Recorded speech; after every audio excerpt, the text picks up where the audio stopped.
Okay. Adi wari at ita mo assignment. Atin kayong gawang question. Makagawa kayong question.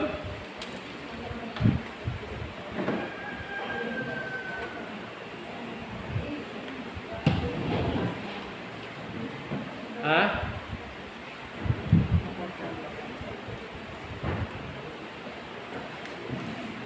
Doon ngayon tayo magsimula, ilata nga naman.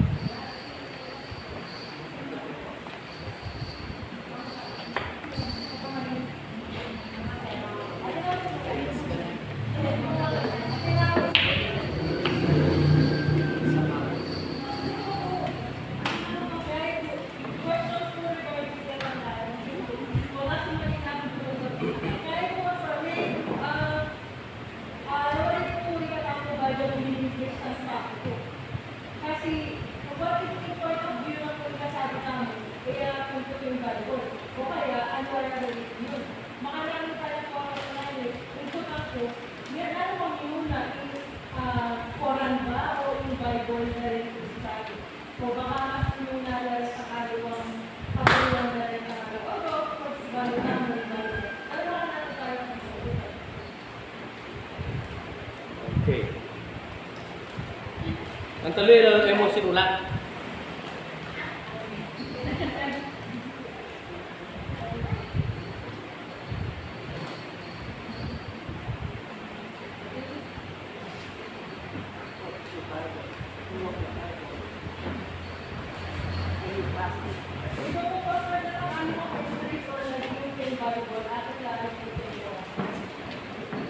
May ngopya yung Bible, kahit sabihan na yung Bible yung ASP Bible. Yung karilang year, lawan niya, nung pila niyang banwa. Ngayon, ipila lang banwa. Kaya kung natatandaan, pero niyang talwi kung kahit, 1400 sila pa. Yung banwa doon. Nagsimula ang Muhammad, yung Bible, yung kanilang gawang Quran. 1400. O, nina, ano lang, o, pila na akong banwa nga lang sa Saudi. Siguro ngayon yung mga 25 lang. 2,500 o 2,500 year lang, in year dan eh. O, makanano yung Quran yung minuna eh. Eh, may ngopya lagi kayong Bible eh.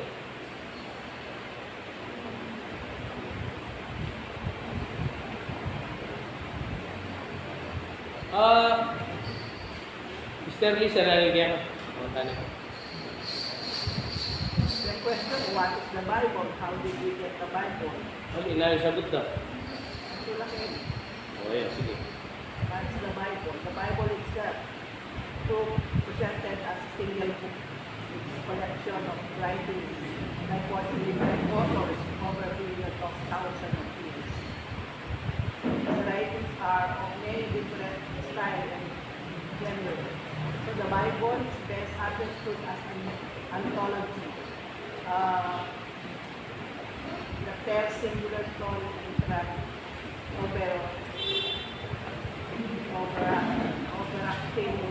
overarching story. Overarching story. In simplicity, the Bible contains 6 distinct books under 2 major. Pwede kang mag-type kayo na eh. The first 39 books of the Bible were mostly written in Hebrew language. Pwede ka mag-type. And are commonly referred to as the Old Testament. Dito, uli ka, type ka rin. Of 27 books was originally written in the Greek language, and it is called the New Testament.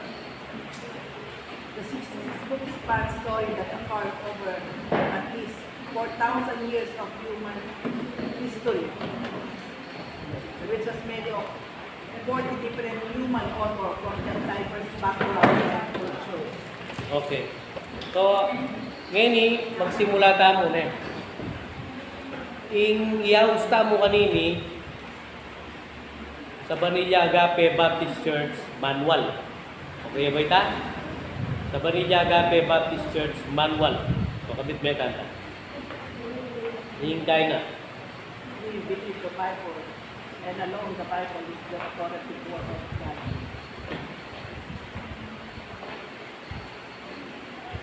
the Lord is the final authority in determining First all page yan, eh. doctrinal truths, Alam niya, Gagawin Baptist Church. Manual. instructing, First page. Second page. correction of error, and training in righteousness. It is original writing. It is inspired by the Holy Spirit. It is infallible. Hindi mo ma-update yung mistake. Natagalugan tayo. No? At saka, kay, buri ko sabihan, mga bit kayong question, sagutan nyo lang. Hindi mo, sinabi mo yung Biblia, salita na ng Diyos. O sabi mo salita na ng Diyos, at yung pruweba mo. Nano lang ang versikulo mo sabihan. O, reta. Peter 1, 20-21, Romans 16, 25-26.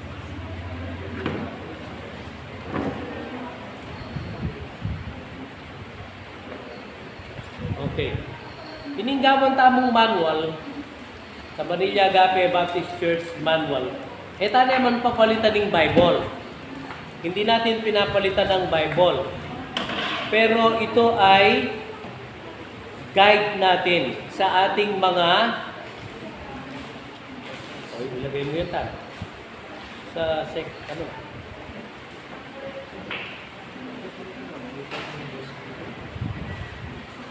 Lalagay mo yan para... So, itong manual na ito ay hindi natin ibig sabihin na pinapalitan natin ang Biblia. Ang Biblia ang ating gabay, yung ultimatum. Ano ba yung mga nasabi nito? Yung Biblia ya pinigya katamong final or po yung kumbaga yung kaya katamong final authority yapin ng Bible. Okay? Yung Bible, yung authority tamo, kaya katamong pananampalataya. Yung purpose, gagawa tang manual, bang kanita, at yung tamong meron tayong isasagot. Meron tayong isasagot doon sa mga tungkol sa ating pinaniniwalaan. Okay?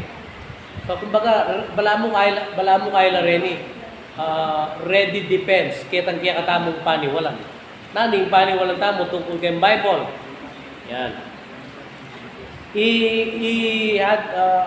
Hadon, nila kita. Spurgeon. Spurgeon, atin niya, meron siyang meron siyang Baptist Confession of Faith. Dito, makita ninyo, sabi niya,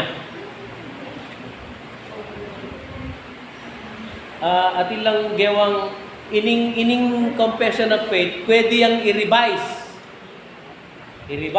Yeah, sabi na, with slight revision by Charles Haddon Spurgeon. Confession of Faith, 1689. Sabi ng mga niyan, scriptural reference. So, reference siya. Included, edited with the study guide added by Dr. Stafford E. Merle. Tama ba yun? Merle? Okay. Sabi na Geta, the little volume is not issued as a authoritative rule. Baka,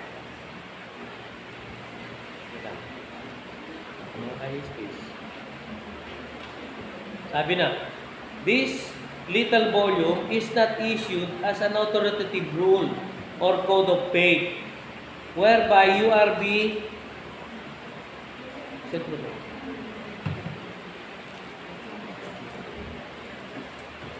or code of faith.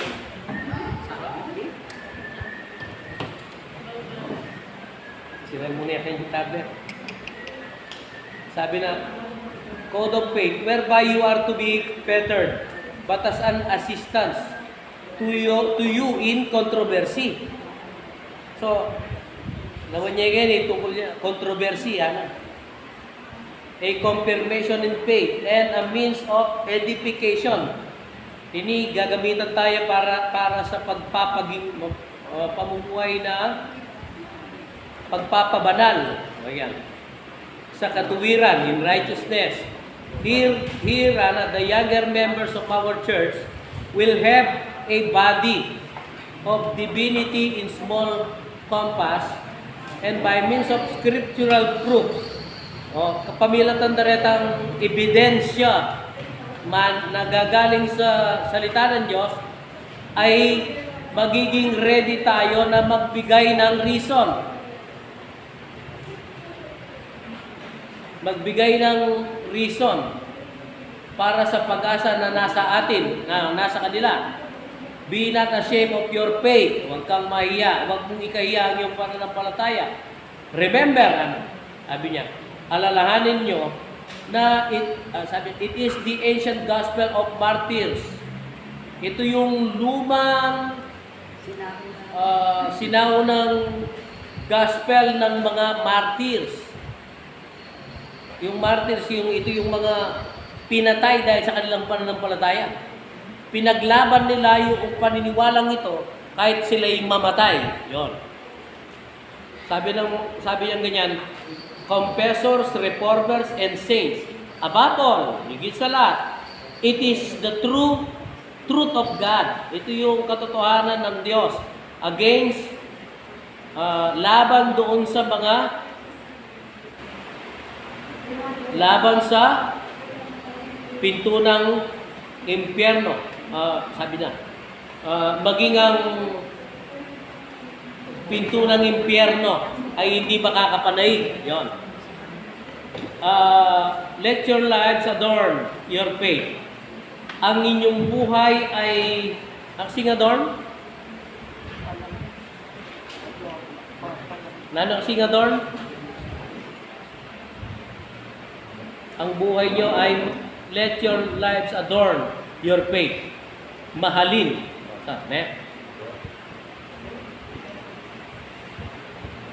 Okay. Gawin nyo na mo. Dictionary. Tingin kayo.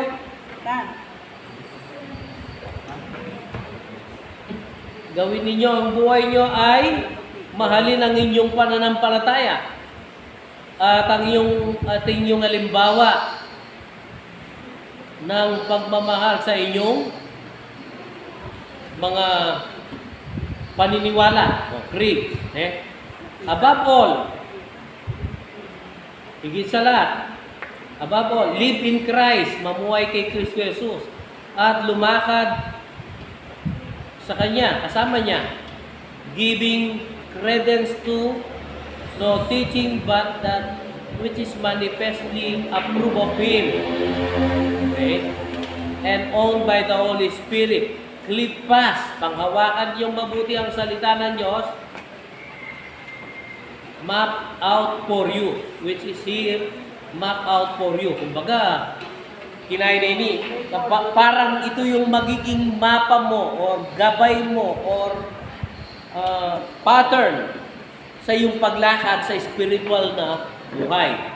So, ito yung sinabi ni Charles Haddon Spurgeon na pinorward ni Dr. Stanford Murrell. Murrell ba yun? Okay.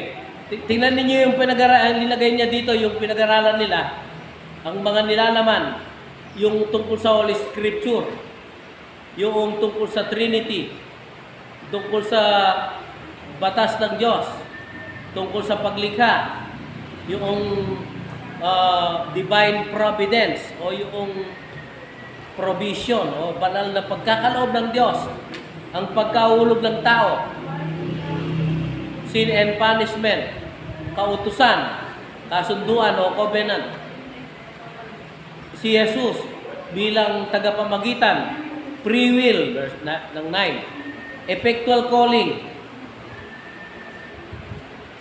justification, adoption, sanctification, saving faith, repentance and salvation. Ito lahat. So, lahat ng ito ay 32. Pinakauna yung salita ng Diyos. Okay? Salita ng Diyos. So, titingnan natin yung dito. Sabi niya dito, Holy Scripture is the only sufficient. Anong ibig sabihin? ang banal na ang salita ng Diyos ay bukod tangi, only, sabi na. Sufficient, sapat. Certain, nani certain? Tiyak. Okay? O sigurado. Infallible. Number 7, infallible. Walang pagkamalian. Okay? So, ano yun? Okay, sentro. Yun, yung infallible, ibig sabihin without error. Rule of saving knowledge, faith and obedience. Ano yung ibig niya sabihin?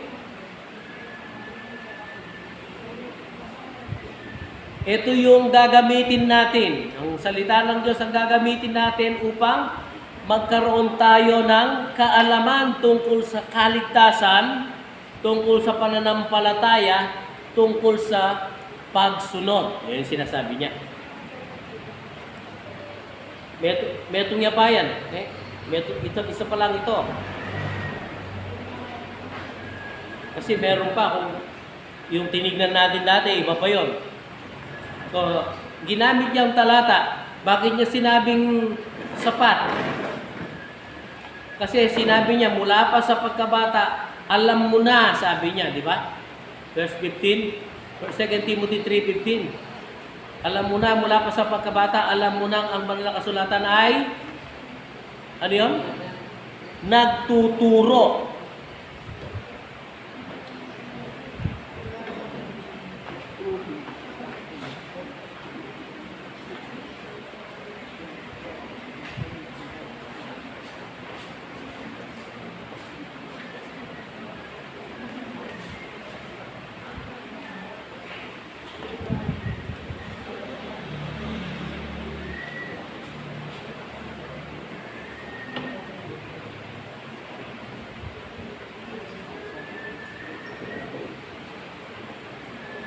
Kahit ito siya pala ito.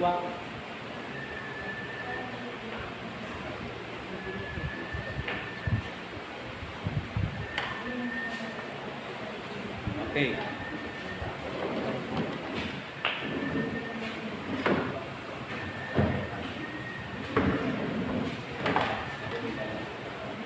Line 16 eh.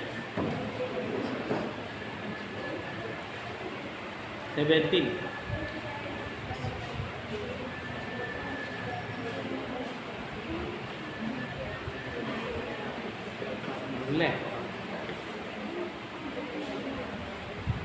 Sabi niya, mula pa sa pagkabata, alam mo nga ang banal na kasulatan ay nagtuturo ng daan ng kaligtasan sa pamamagitan ng pananampalataya kay Kristo Jesus.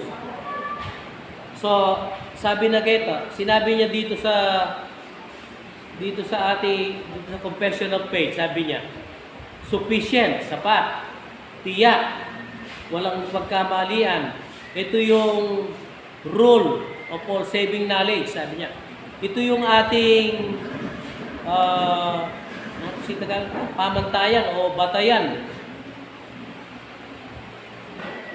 ng ating pananampalataya. Okay? Sabi niya kasi, ito ay sa pamamagitan ng pananampalataya kay Kristo Jesus, sabi niya.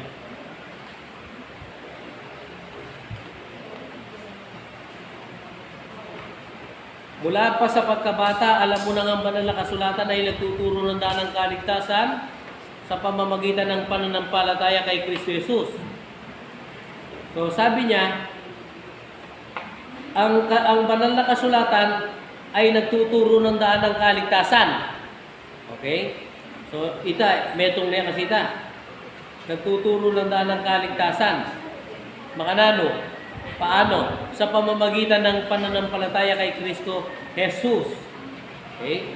So, yung banal na kasulatan ang magsasabi sa atin. So, ibig sabihin, kahit sino ang magsabi na umanib ka sa amin, mas marami kami, umanib ka sa amin, maliligtas ka, magiging anak ka ng Diyos, huwag mong paniwalaan. Kasi, ang paniniwalaan mo, ang salita ng Diyos, ang banal na kasulatan ang magtuturo sa iyo, magsasabi sa iyo, paano ka maliligtas? Okay? Paano ka maliligtas? Sinabi niya, sa pamamagitan ng pananampalataya kay Kristo Jesus. Tapos, yung banal na kasulatan ay kinasihan ng Diyos. O anong ibig sabihin ng kinasihan ng Diyos?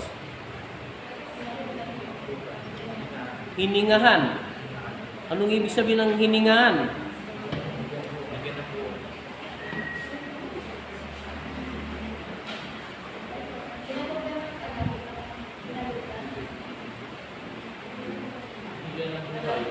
Binigyan ng buhay. Parang ano lang ito. Ibig sabihin, nagmula sa kanya, di ba? Bibig. Okay? Ang lahat ng kasulatan ay kinasihan ng Diyos. Okay? Galing sa Diyos. Ang ibig sabihin, hiningahan ng Diyos, galing sa bibig ng Diyos, at magagamit sa pagtuturo ng katotohanan. So, kapag nagtuturo ka, alin ang katotohanan, sabi mo? So, sinabi ni ganito, ito yung katotohanan. Sino yun?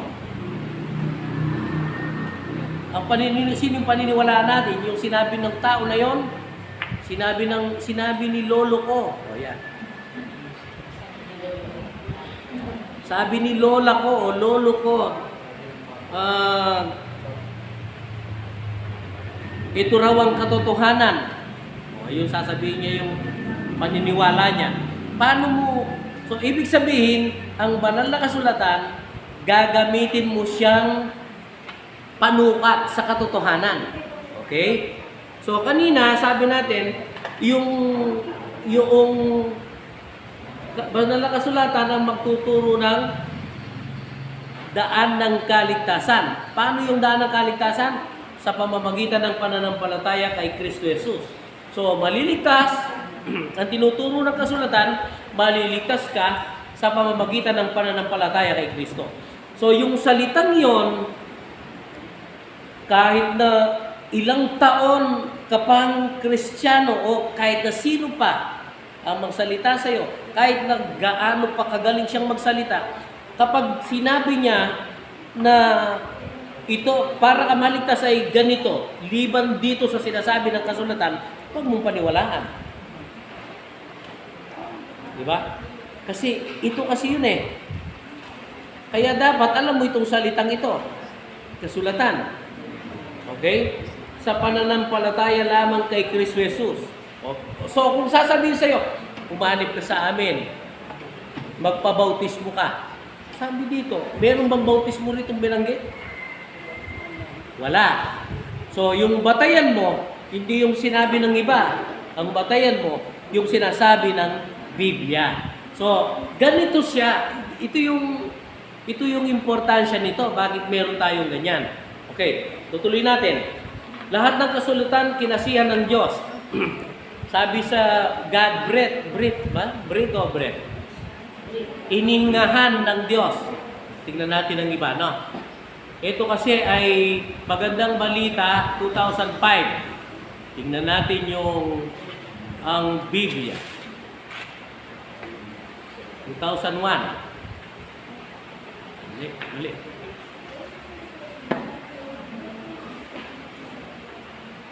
Ang Biblia, 2001. O yan.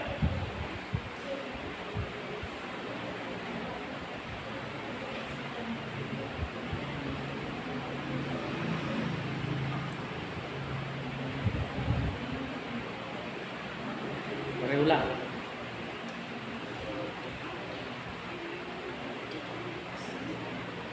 Dito, ang Biblia, yun.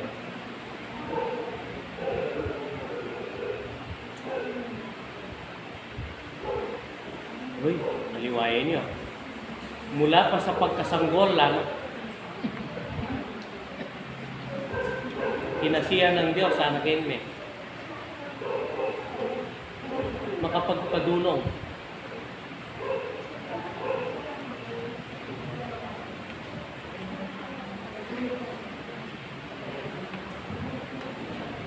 Makapagpadulong. Itong salin pa. Ano pa tayo ng iwasalin? Tingnan natin sa Kapampangan, no?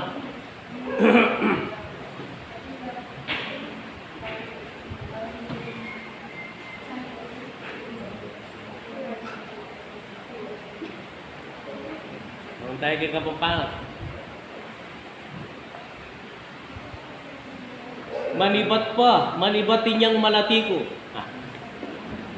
O ito, pengis nawana na laning Diyos. Ano? Iningahan. Pengis nawana na laning Diyos ding sablang kasulatan. At maragula kasilbihan, king pamanuru, king katutuan.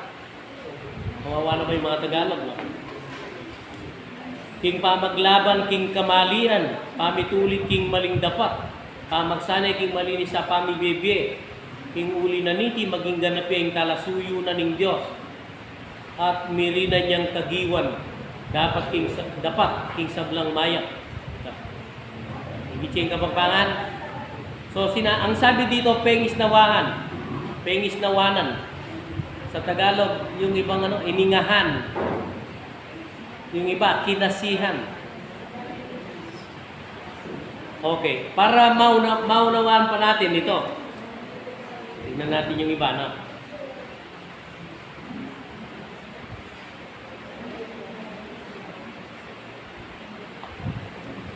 Okay, kaya bigan. Peter. Okay, kaya Peter na eh.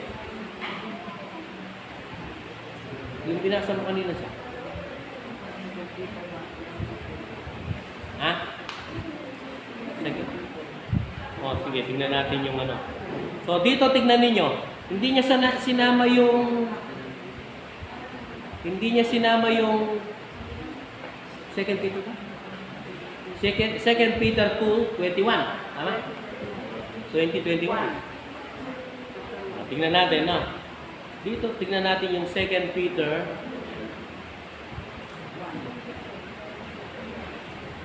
Second Peter 2:21. 1:20. 1:21. Okay. Ito ko na yan. Yung versikulo niya.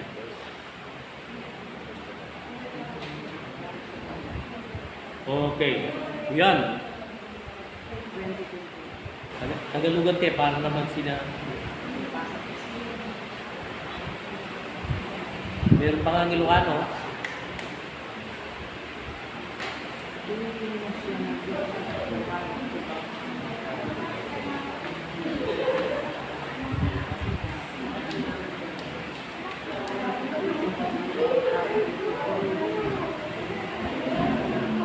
Yung kinasihan, ibig niya sabihin ito.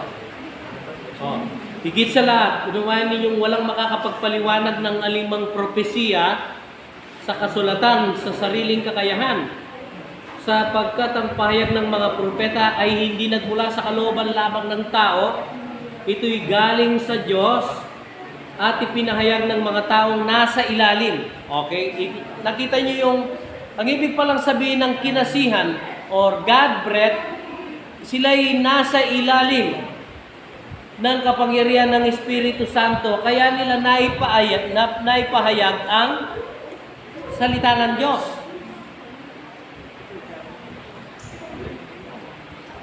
Galing sa Diyos, ipinahayag ng mga taong nasa ilalim ng kapangyarihan ng Espiritu Santo. Okay, so yung tanong ngayon, kapag tinanong tayo, ang Biblia ba ay salita ba ng Diyos yan o salita ng tao? Yan ba ay ang Diyos ba ang gumawa niyan o ang tao ang gumawa? Yan. Sinong gumawa ng Biblia? Ang Diyos o ang tao? Nanong sabihan tamo? Ano sasabihin natin?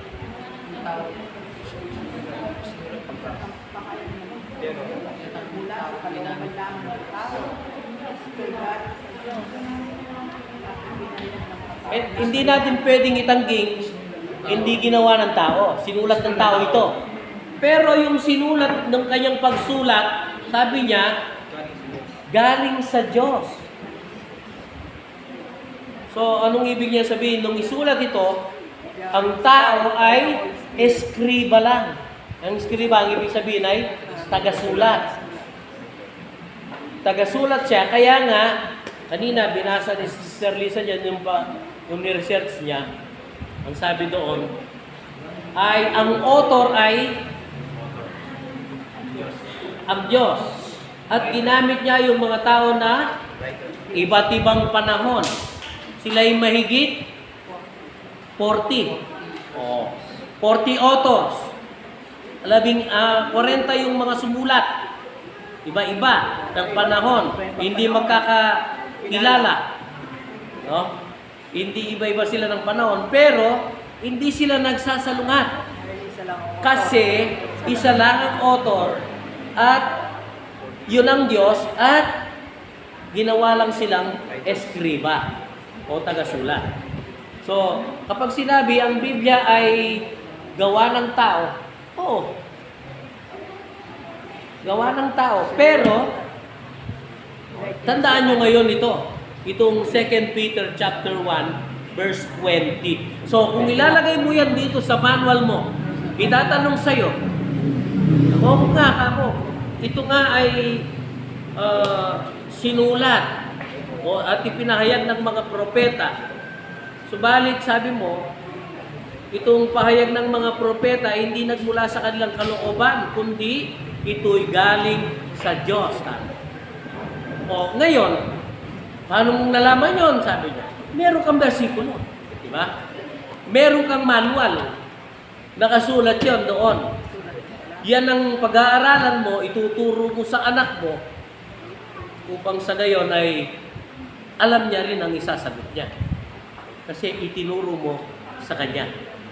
Okay? So, makita ninyo, ano pa? Nasa ilalim pala sila ng kapangyarihan ng Espiritu Santo. Sinaniban ba sila?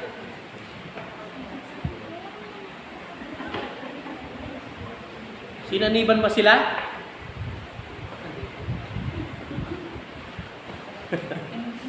Sa palagay niyo.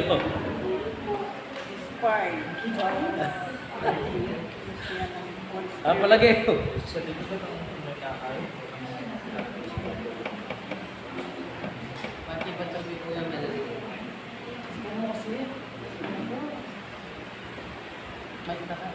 So, agad ay, sa Diyos yun, kasi lumitang boses sa trinyo. Balo mo kay Diyos yun. Din na memory boses, narinig mo ba yung boses ni Jesus? At saka ang boses ba niya ay bata? Nanatili bang bata? O, yun ang tatanong mo doon. Questionable yun. Baka nga merong lumabas na boses din. Kaya lang, ang tanong, totoo ba talaga ba yun ba talaga yung bata na Jesus? Oh, di ba? Ang ibig sabihin nito, magiging ano ka ngayon, kung wala doon sa manual mo, salungat doon sa manual at yung manual mo kasi base sa salita ng Diyos, o hindi ka basta-basta matatangay. Sa Biblia, si Pablo kinasihan ng sabi doon, napuspos ng banal na espiritu si Pablo at pinalayas niya yung masamang espiritu doon sa bata. Si Pablo ba, hindi niya alam yung ginagawa niya? Nawala ba siya sa sarili niya? O, anong ibig sabihin ng puspos ng espiritu? O, ang Biblia, yung batayan natin, tungkol doon. So, hindi lahat ng himala, hindi lahat ng sinasabi, uy, sa Diyos yun, nagpagaling, o kaya ganito, ganon. Paniniwalaan mo. Okay, tingnan na lang natin. Nung si Moises, yung tungkod ni Moises ay naging, snake. Yung mga naging snake din yung tungkod nila eh. Nagawa rin nila, di ba? Ngayon, dahil ba nagawa din nila yon, ibig sabihin sa Diyos sila. Di ba? Hindi. Kasi, makita natin, inain nga nung snake na, yung tungkol na snake ni Moises, yung mga snake ng ng mga salamangkero. So, kung may magpakita sa'yo, hindi ba yung message natin nung nakaraan na ang sabi doon, kapag may nagsabi sa inyo na nandun siya sa kwarto, ibig sabihin, dumating na si Jesus, nandun sa kwarto. Sabi ng Biblia, huwag kayong maniwala. Tapos sabi niya, walang nakakaalam ng oras, ng panahon, ng pagdating niya. Tapos sinasabi nila, dumating na siya, nandun na siya. Sabi ng Biblia, huwag kang maniniwala. Dahil sinasabi ng Biblia ito. O ngayon, kung binabasa mo ang Biblia, alam mo yon, nakasulat sa iyo. Bakit ka maniniwala? Tapos sinasabi pa doon na kapag ang sino man na manghula, yung sabihin mag-prophesy, magsalita ng hula tungkol sa inaharap, kapag hindi nangyari, bulaan sila. Sabi ng Biblia. Bulaan sila. So, paano mo malalamang hindi bulaan? Hindi siya magkakamali. Nasa Biblia. Tapos, nangyari. Kaya, huwag na tayong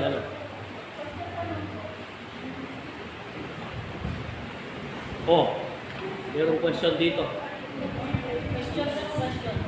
Lahat ba ng nakasulat sa Biblia ay dapat sundin ng Christian? Sa palagay niyo? Lahat. Kasi yung yung hindi maganda na pinakita doon, mukhang hindi gawin.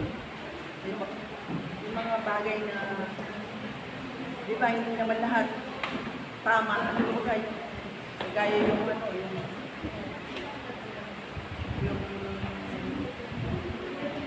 si Judas, nagpakamatay.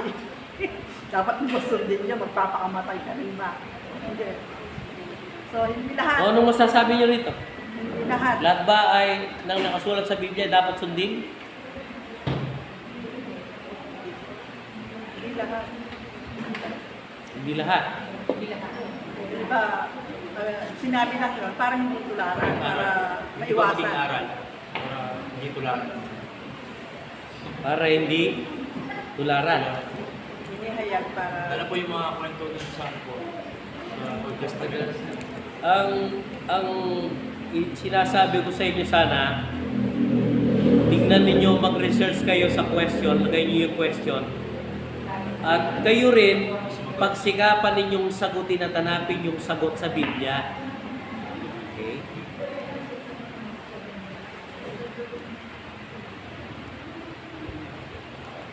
Okay. Ito naman, sabi niya, paano inarrange ang mga book sa Bible at ano ang naging basis nila? Paano daw inayos?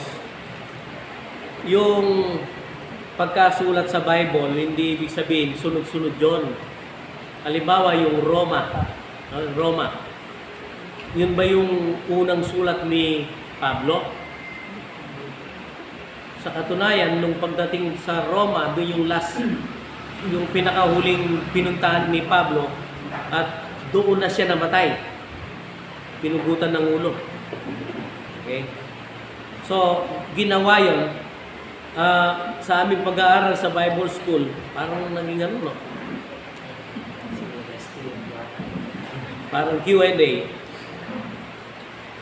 Ang pinag-aralan namin sa pag-aaral namin sa Bible School, isinulat ang mga sulat, isinaayos ayon sa haba. So pinakamahaba Roma. Ganon, pahaba tapos yung paiksi. So yun ang pagkasunod-sunod. Okay. Sino yung pinakauli? John the Beloved. Paano siya pinatay? Namatay siya sa katandaan. Sabi sa history, siya ay binuhusan ng kumukulong langis. Pero nakaligtas. Gumaling. Hindi siya namatay. Tapos ipinatapon sa island of Patmos. At wala nang sinabi ang Biblia. Sabi, namatay na lang daw sa katandaan. Yan ang sabi. Marami.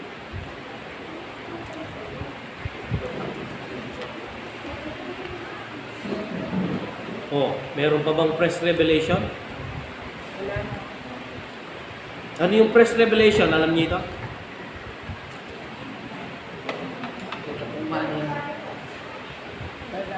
Nagkaroon ako ng pangitain. Yan. At nagsalita, narinig ko yung boses ng Diyos. Nagsalita sa akin. Sinabi niya ay, halimbawa si Rina, Rina,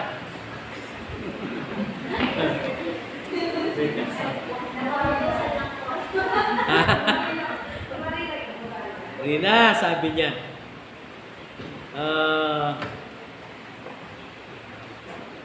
meron siyang sasabihin na extra biblical. Ang ibig sabihin ng extra biblical, wala sa Biblia. Yung hindi binanggit ng Biblia.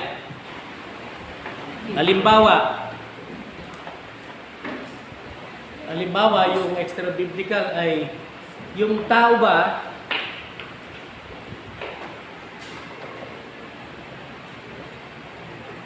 ay pwede na pumunta sa langit, mamatay siya, pumunta sa langit, tapos makita yung lahat ng nasa langit, tapos ililipat sa impyerno, tapos makikita niya lahat ng mga nangyari sa yung mga tao sa impyerno, tapos mabubuhay muli para ikwento niya. Tapos sinasabi ng Diyos na dapat ay ganito, ganito. Ha? So, paano natin sasagutin yun? Sabi ni John,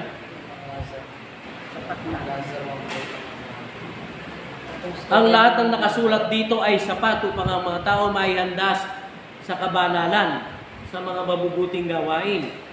Sino mang magdagdag at magbawas, sabi niya. Ibig sabihin, pagka ang kasulatan, dinagdagan mo ng ibang paniniwala na wala doon, tingnan na natin sa last verse ng chapter ng Revelation.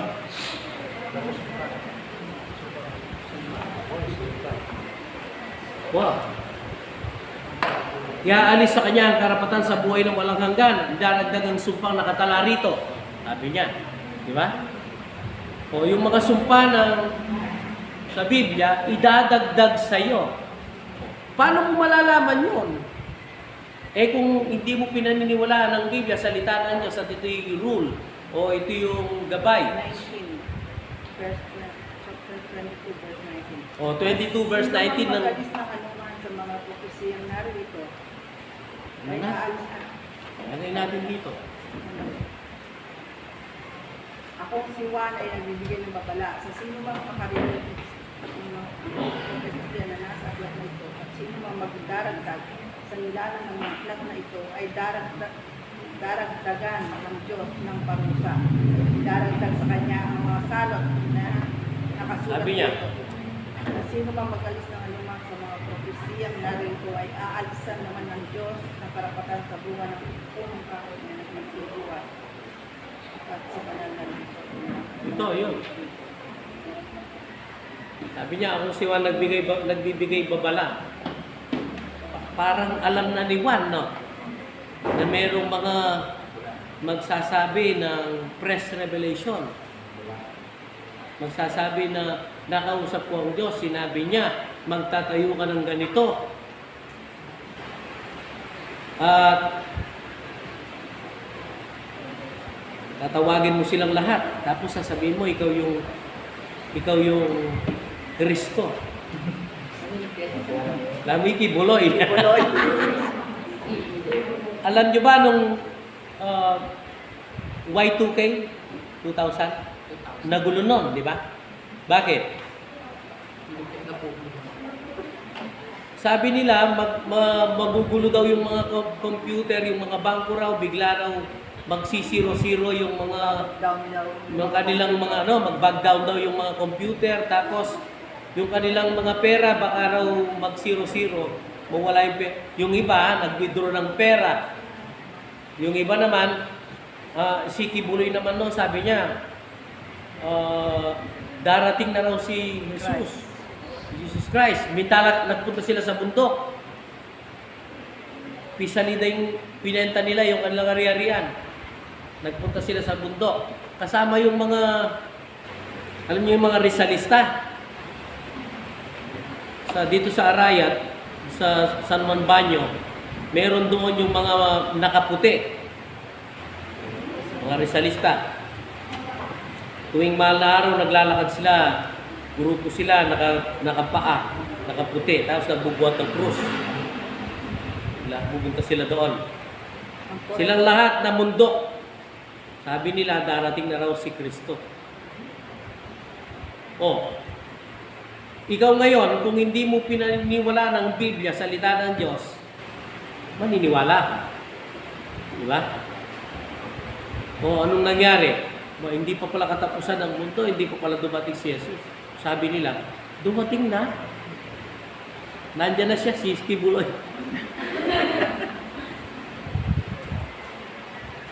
So, alam nyo, sabi ng Biblia, pagka nag-prophesy ng hula, tapos ito natuloy, hindi naging totoo, hula ang propeta. Ilang beses na. Tignan ninyo ang history ng Sabadista. Meron silang history na sinabi nila, darating na si Jesus. Tapos yung mga saksi meron din. Yung iglesia meron din. Gumawa pa raw sila ng bangka. Kasi lulubog na raw ang mundo. Kaso sabi ng Diyos, hindi niya muling tutunawin ang mundo sa pamagitan ng tubig. Tutunawin niya sa pamagitan ng apoy. Bakit? Anong magagawa ng bangka? So, kung binabasa mo ang Biblia, may gabay ka, hindi ka sasama doon. Di ba?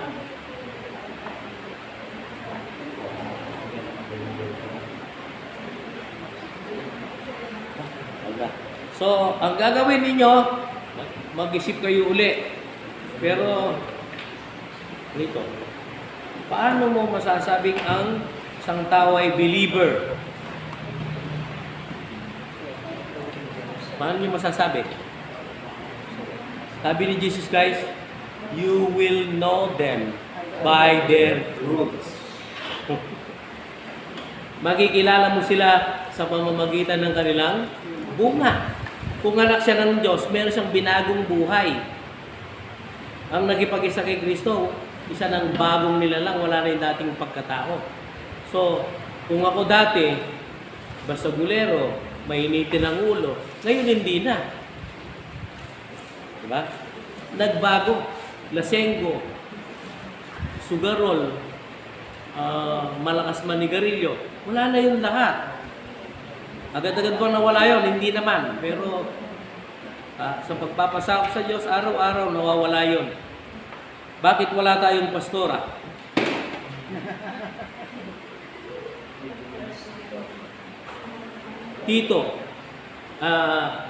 Timothy, chapter 2, verse 10. Kung hindi ko magkamali, sabi niya, hindi ko pinahintulutan ang mga babae na magturo sa mga kalalakihan sapagkat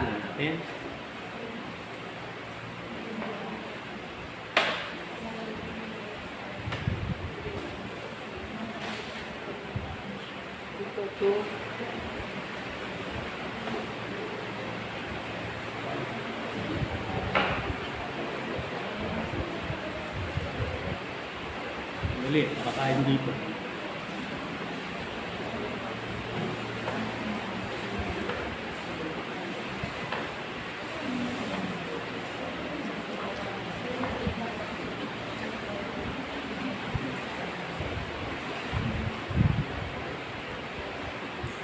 Second Timothy pala yung nahanap mo. Mali. Kaya pala wala. Yan. First Timothy. Sabi niya.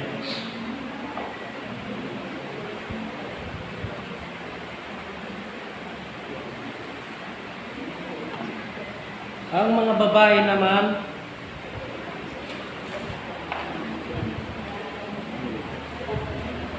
ayun.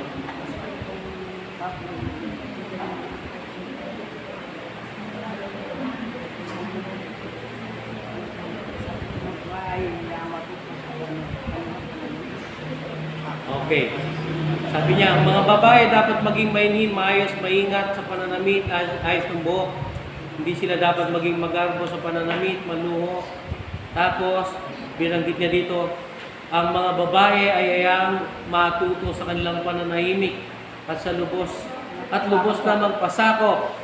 Hindi ko sila pinapayagang magturo o sumabat habang ang mga lalaki nagtuturo, kundi dapat silang manahimik. Yung basis niya, sapagkat si Adan ang unang nilalang bago si Eva. At hindi si Adan, kundi si Eva ang nadaya at nagkasala. Ngunit maliligtas ang babae sa pagsisilang ng sanggol kung magpapatuloy siya sa pananampalataya, pag-ibig, kabanalan, maayos na pamumuhay. At iba kaya ang 1 Corinthians 13 niya ba ito?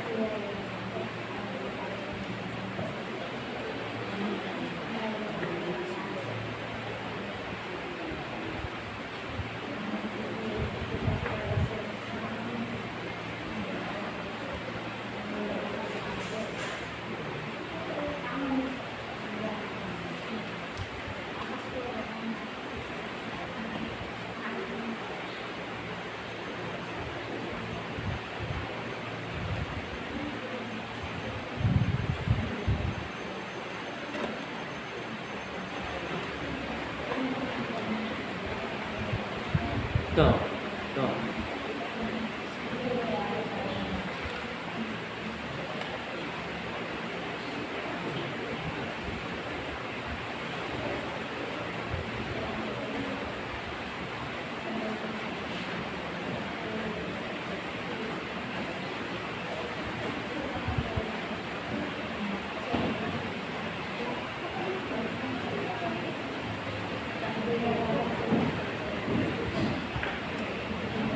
Ang mga babae ay kailangang manahimik sa mga pagtitipon sa iglesia, sapagkat hindi ipinapahintulot sa kanila sa ganung mga pagtitipon ang magsalita. Kailangan sila ipasakop gaya ng sinasabi ng kautusan. Kung mayroon silang nais malaman, magtanong sila sa kanilang asawa pagdating nila sa bahay, sapagkat kahiyahiyang magsalita ang isang babae sa loob ng iglesia. Diba? Inuulit na naman. Pero makita ninyo,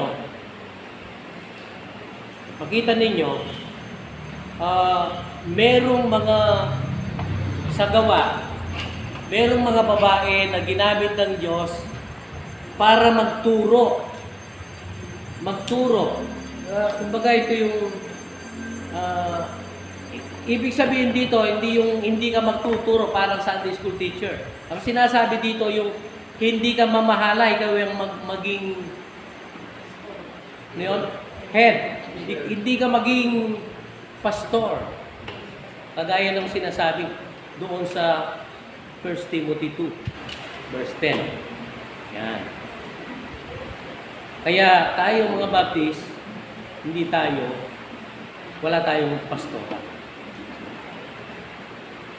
Sabi kasi, okay, parang ano yan ang basis ng church ay si Christ, ang head. Ang church, ang body. Okay? Ayon sa Efeso. Efeso chapter 4 ba yun? Hindi ko masyadong... So, Efeso chapter 4. Ngayon, pwede ba na ang church ang masunod? Si Kristo ay susunod. Pwede bang magbaliktad? Hindi. Sa tahanan, ang sabi, si Jesus, ang lalaki ang ulo. Parang si Kristo, ulo ng iglesia. So ang basis, yung church. Kahit sa pag-aasawa, ganon. Kaya hindi pwede yung babae, yung head of the family. Hindi pwede. Parang ganon yun. Yun ang basis natin, yung headship ni Christ.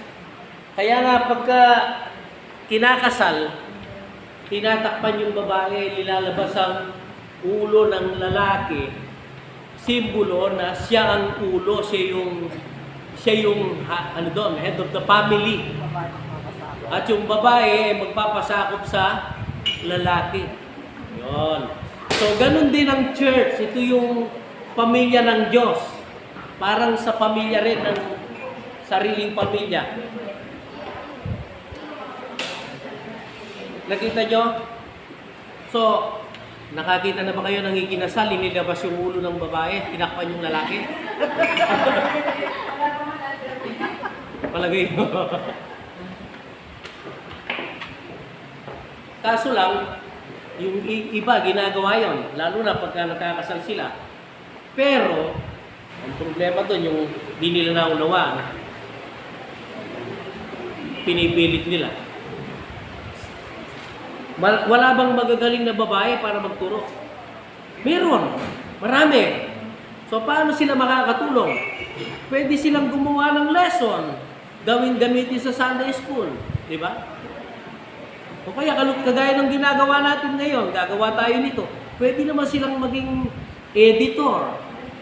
Itong mga binidyo natin, i-edit natin, tignan natin yung mga isusulat natin, ilalagay natin, para maging gabay natin. Pwede rin yun. Para mabuo natin.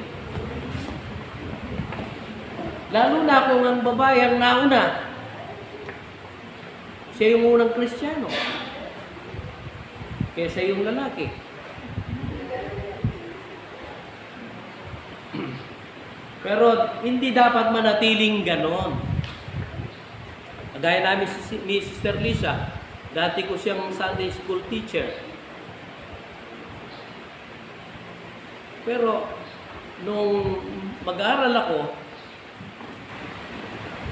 after 1 year, naging Sunday school assistant na ako, teacher sa mga adult.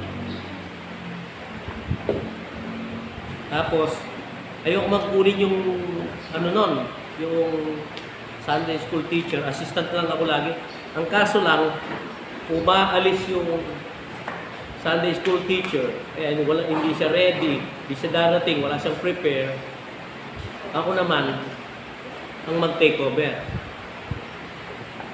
Hanggang sa, ganun. Ako na yung tuloy-tuloy na, ako na yung naging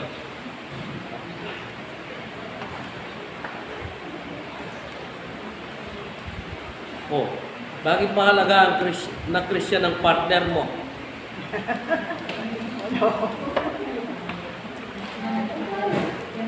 Hindi nyo ba nakita yung Corinthians 6:14? Yun. At saka 1 Corinthians 7. Pwede rin yun, makita nyo. Yung 1 Corinthians 7 naman, binabanggit niya,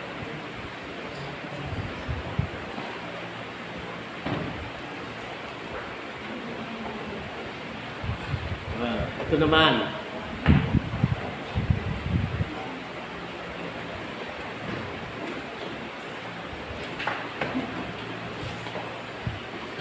Bawat lalaki dapat magkaroon ng sariling asawa, dapat tuparin.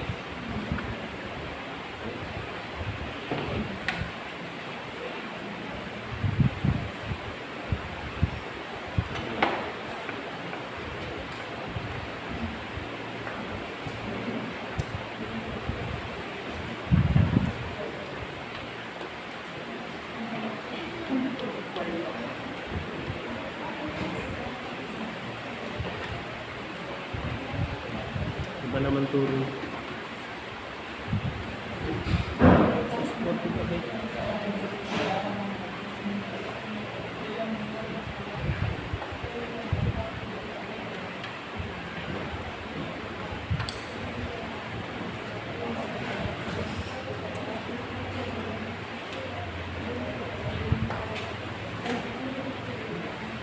O yan, o.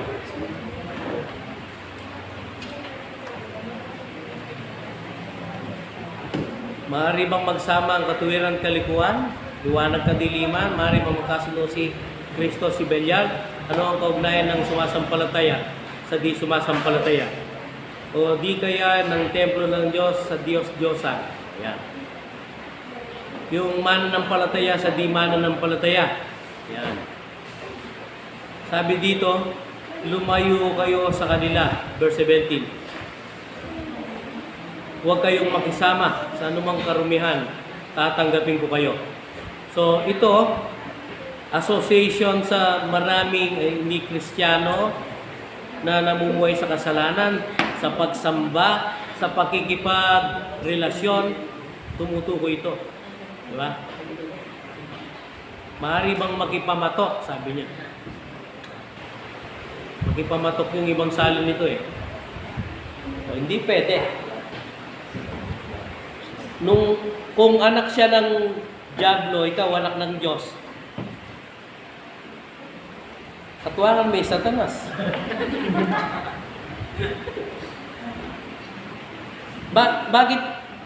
Bakit hindi pwede yun? Kasi, unang-una, tandaan niyo ito. Kasi maraming mga nangyari din sa Arayat na merong naligaw sa kanila. Pumasok doon, nagpabautismo, nakasama doon. Nung naging asawa na, hindi na nag-a-attend. Ngayon, pati sila hindi na. Pagka hindi Kristiyano ang naging partner mo, magiging magulo yung isipan ng mga anak mo. Kasi hindi nila alam kung saan sila susunod. Sa'yo o sa tatay. O kaya naman, Sa tatay. yung tatay hindi Kristiyano, ikaw babae ka, kung sa'yo ba susunod o sa tatay niya. O baka makasalampak yun. Nanita? Sumasama siya sa nanay niya minsan, sumasama siya sa tatay niya minsan. Pwede ba yun? Hindi pwede eh. Pagdating ng araw, malilito siya eh. Malilito. Kaya hindi pwede. Pero alaw na. It's either kami to eat or So, ang gagawin natin, ulitin ninyo. No? Maggawa kayong parang anito, tayo lahat, pag-aaralan natin, parang maghanap kayo ng question, tapos pilitin yung sagutin. Kayo rin ay sasagot. Gamitin ninyo yung mga Bible ninyo. Sayang naman. Pwede nyo gamitin sa likod ng Bible. Meron yung mga tungkol sa mga topics. Hanapin nyo yung salita ng Diyos. Tapos,